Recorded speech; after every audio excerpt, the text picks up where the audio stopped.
Welcome back to Conversations for the Good. Hello, Dr. Jane. Good morning, Anna. How are you? I'm doing great.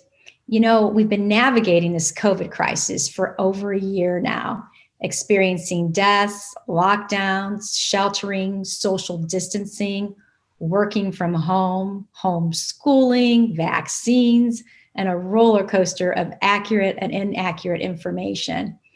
Although there's some light at the end of the tunnel, many people are still feeling overwhelmed, exhausted, and somewhat unenthused. Can we explore this a little further this morning?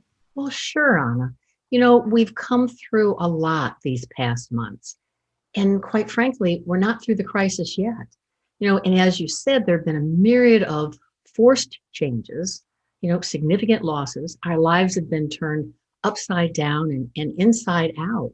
And the way many of us are coping is trusting that the crisis will resolve with the vaccines and life will return to normal, kind of going back to the way it was before. Yes, it's absolutely. I agree with that. And it's the way we've handled difficult times throughout our lives. We hit a tough place and somehow we adjust, get through it, and life goes on. Well, you're right. And most of us are familiar with that kind of stressful situation. But our current crisis, as I say, it hasn't been resolved yet. And it falls into the category of prolonged stress, a protracted situation that really depletes us. Yes, I know we've talked about this in our first conversation, where prolonged stress was one of the categories that could activate trauma. Well, that's right. And the prolonged situation is such that we're unable to remove ourselves from the stressors. So, like the pandemic, most of us have experienced, both mental and emotional energies, which continue to drain because we're not able to nourish ourselves in the ways that we had become accustomed to and really conditioned to. So many of the marvelous distractions have been prohibited. Social gatherings, entertainment, cultural centers have been closed. Travel was prohibited. Community activities came to a screeching halt. Even church functions and volunteerism were no longer available to us. So as we become more depleted, we're unable really to really fight off the anxiety and the worry and the cynicism. It's like we feel overwhelmed with the negative thinking patterns, and this really lowers the overall mood state. Oh, yes, I totally agree. I see some of my friends, family, coworkers really struggling. It's hard to stay positive, and the lowered moods and energy are more common than we care to admit sometimes. Well, that's right. And this prolonged stress can certainly lead in the long run, if unchecked, more serious mental health issues, depression or trauma. Most of us aren't necessarily there at this point in time, but we're having a tough time maintaining, and everything seems like it takes much more effort. We feel like we're just not getting ahead. And I've been aware of this phenomena in my own life and also with my clients. It presents a chronic kind of mental emotional malaise. I wasn't really sure what to call it. The symptoms that continued to come up routinely were things like listlessness, lethargy, foggy thinking, problems concentrating, and kind of an overall apathy, really like I call it a chronic blah. And as I investigated this, I found that professionals around the world were identifying these symptoms as well and really categorizing them, in various ways. They were calling it COVID or pandemic fatigue, or COVID or pandemic burnout, emotional exhaustion, and also COVID, what was it called? COVID stress syndrome. And what I was experiencing and seeing others, also experiencing wasn't a full-fledged burnout necessarily, nor was it the hopelessness or helplessness that we find so often in depression. And then I had a dear client of mine sent me this article from the New York Times. It was by a fellow by the name of Adam Grant, wrote this article, and he described this phenomena and he labeled it languishing. Languishing, and I'm like, oh my gosh, doesn't that really nail it? And he described it as this experience of stagnation and emptiness, kind of muddling through life, seeing our lives kind of through a foggy windshield. It's like, oh my gosh, there it is. Yes, there it is, languishing. Oh my goodness. Oh yes, I can identify. It's not a word that we hear very often, but Oh, it certainly fits. isn't it? I mean, it just really frames it. And he went on in the article to touch on many of the features that you and I have discussed in earlier conversations, especially our early conversations when we were talking about the initial threat and the initial fear and anxiety of the crisis that activated our survival network, that primitive brain going into action in order to protect us, in order to help us survive, and having the amygdala, which is that alarm, activated and keeping us in a state of high arousal, over prolonged periods of time, and over time, when there's no reprieve to the stressful situation, our circumstances have really kind of worn us down. Not so much that we've necessarily bottomed out, but it certainly has dulled our senses, dulled our drive, and also dulled our pleasure. Yes, it certainly has. That's the blahs, all right. It makes me wonder if people are aware of it. It's kind of subtle, not as dire as depression or trauma, but blocking any enjoyment out of life. Well, yes, Anna, and that's just it. Unless we turn toward it and identify it, or as Mr. Grant talks about in his article, name it, chances are we won't address it. So you and I have talked about the power of naming to tame emotional states. We've also discussed how important it is to turn toward the discomfort that we're experiencing and how this position of the observer self is really initiated by the practice of present moment awareness. And it precedes something like this, where we identify that we're feeling in a particular way, emotionally upset or depleted, whatever that happens to be. We allow ourselves to turn toward that, really feeling into what's happening to us, really assessing what are the dimensions, what are the factors, the thoughts that I'm feeling, the thoughts that I'm thinking, the emotions that I'm feeling, the body sensations, and allowing ourselves to really identify that in the reactivity of our bodies. And then with this, by staying with it, it doesn't have to be for prolonged periods of time, but by staying with it, we can determine sometimes what's going wrong or what's amiss, and also what's the next right thing. What do I need? What would really be helpful in this situation? And that moves us toward that making a conscious choice and taking positive action for ourselves. Yes, and this is such an important starting point. Yes.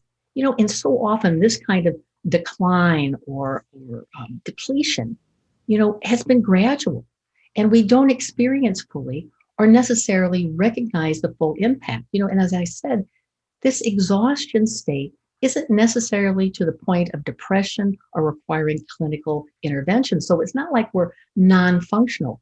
We're still participating in life, but at a lower energy level and a lower sense of satisfaction. It's always like pushing the boulder uphill. I think there's a lot of us that can agree with that, Dr. Jane. And it really does feel like everything feels like it takes more effort and it seems to not improve no matter what the task might be. Well, yes, and as we've also discussed in other conversations, Anna, remaining in prolonged stress really can produce a vulnerability to future mental health issues. Recent studies tracking the long-term effects of all of these demands and stresses in the COVID crisis really confirms this. The clinical arena often refers to this phenomenon not as languishing, as Mr. Grant did, but as emotional exhaustion, which is a physical and emotional fatigue that we experience as being psychologically and emotionally drained or draining. It can feel like we don't have the capacity to deal with life's demands anymore. And yet, none of us have the luxury of putting our responsibilities aside, and everything is touched by it. Our self-esteem, our overall attitude. Sometimes we move into cynicism, our confidence and motivation. And that certainly plays into our work performance. Our emotional intelligence is also impacted, which makes social connections more difficult. And this all impacts our general overall health, also our commitment to the safety practices that we really need to continue. And just that broad brushstroke of the quality of life is impacted by this. Well, you say that this type of emotional exhaustion or languishing isn't hitting bottom, but it surely registers high on the unhappiness scale, if you ask me. What's a reasonable antidote to this overwhelming issue? It Well, has so many dimensions, Dr. Jane. it sure does. And so initially, it's about we have to turn toward it to really step into the reality of the ongoing crisis that we're in and ask ourselves, how are we coping? You know, are we coping or not so well? Has it fallen off? And yes, we've been going through this for over a year, and there are indications, that there will be upcoming changes with the vaccines. Yet no real end is in sight. So yes, the vaccines are here, and we can afford to allow ourselves to, exhale a little bit, but we can't afford to really be demotivated when it comes to the importance of safety. It must be a priority. And the World Health Association, or the World Health Organization is the name of the global health facility that provides information. It's emphatic about us following the recommendations to prevent future surges. These are foundational pieces, aren't they? Yes, they absolutely are. And although we may be experiencing the emotional exhaustion or languishing or the COVID pandemic fatigue, things can and will get worse if we don't make conscious choices to operate safely and conscientiously on an individual basis and also a collective basis.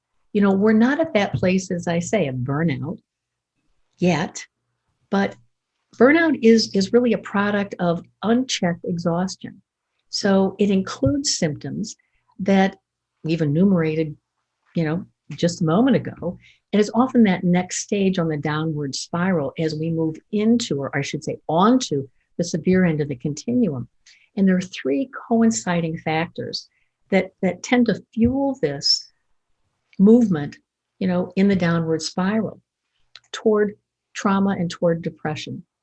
And those are, if the emotional exhaustion goes unchecked, if we don't intervene for our own health and safety. Also, cynicism, if we continue in the negative patterns, because as we know, the body believes everything we think. And so that also compromises us. And then the third factor is a depleted sense of our own personal accomplishment and our own personal worth. Yes. And so if we don't address the emotional exhaustion, there's really nowhere to go but downward, I would think. Well, yes, and no one wants to go there. However, to avoid further depletion and slow down and prevent this descent into that severe end of the continuum, moving toward mental health and emotional health issues, we have to face into ourselves. Our symptoms, need to be front and center. And we also have to let go of our attachment to the way our lives were prior to the pandemic. It's not always about turning back. In this awareness, we have to find acceptance and also courage to move forward and to create new ways of working efficiently, new ways of socializing consistently and safely. Being able to give and receive support and set new healthy boundaries. It's also about, in this new era, providing personal space for ourselves to pursue individual interests, learning new things, nourish our relationships, and really defining what we can put together that will allow us to have what we consider a quality of life without the comparisons of, oh, this is not as good as it used to be. It's going to be different. So it's cultivating new interests, cultivating new skills, and really taking care of ourselves, mind, body, and spirit. There are so many of the areas that have been totally upended in this last year and have stressed us all to the max, I think. Well, yes, and we need to ask ourselves, with all of that, with all of these forced changes and all of these new demands, how am I doing? Am I okay? And if we have trouble really sensing into this and answering it, it's important that we engage with a trusted someone who will lovingly be honest with us, who will tell us the truth about what they said, what they see, and help us review some of the life patterns, like, am I struggling? Am I able to fulfill my roles both at work and home? Have my feelings changed significantly? My thoughts, my behaviors? Do I still enjoy certain things? Or maybe I feel totally depleted. There's nothing left that I really enjoy. What is my daily self-care like? And am I consistent with it? You know, um, Also things like, am I avoiding social contact? And how do I use my getaway time? That kind of free mental time. Is it with gaming or social media or maybe meditation or reading, maybe TV? What is the extent of my worry? What are the things that I worry about? Also, is looking at our sleep habits, because boy, if we have a sleep disturbance, everything else is going to be affected. The other piece is, how active am I? Am I physically active? Do I get up and move around? Am I drinking, eating, or using drugs irresponsibly? And also, what symptoms do I notice physically? Do I live with a lot of body tension or body pain? Am I grinding my teeth? These are all indicators, that something's terribly wrong. How often am I in a bad mood? And am I able to move myself up and out of that lower mood? And am I open to change? Do I have the energy to change? And lastly, what do I have control over and what is really outside of my control? Well, this is certainly, digging into the truth as we're living it now. We might find out from answering these questions that we do need to check in with our doctor or get some professional backup. Well, that's right. And it all starts with the awareness, the present moment awareness of asking ourselves, what's going on right now? And not allowing ourselves to deny the reality of that. And we might find that it really kind of moves into a need to bolster various parts of our lives. Maybe we don't need a complete overhaul. Maybe it's about, I need to give more of my attention to this particular part of my life, or energy in this part. Or maybe I need to bump up my self-care, or nourishing, social time needs to be more of a priority, or quiet time, or do I need to seek professional help? It's also making the conscious choice to begin to envision and also plan for our life to move forward, not looking to the past in the same ways for our satisfaction and our contentment. Living life from the rear view mirror doesn't move us forward. And Dr. Jane, that's a tough call. It is. It is. It's acknowledging that we've begun a new era that requires us to think and behave differently for our own satisfaction and also for the greater good. And as we've said so often, Anna, when we live from that best and highest part of ourselves, we're really able to hold the truth about ourselves and any situation and make the conscious choices to do the next right thing. And it's an inside job. It starts within. It's about cultivating the awareness. It's about anchoring into those two primary relationships that we've pointed to, with self, with a power greater than ourselves, if we're open to that, taking excellent care of ourselves, mind, body, and spirit, and also balancing our lives and balancing the stress as best we can, living with emotional intelligence and making those social contexts, nourishing as best we can, giving ourselves a quiet time to go within, and also the healthy boundaries that we've talked about in our relationships, and living in the commitment to do the next right thing. These are the pieces that will allow us to move into the future one day at a time. Well, I totally agree. And I know these points are all included in our video and podcast library of conversations for the good episodes. Thank you, Dr. Jane. Thank you, Anna. Until our next conversation.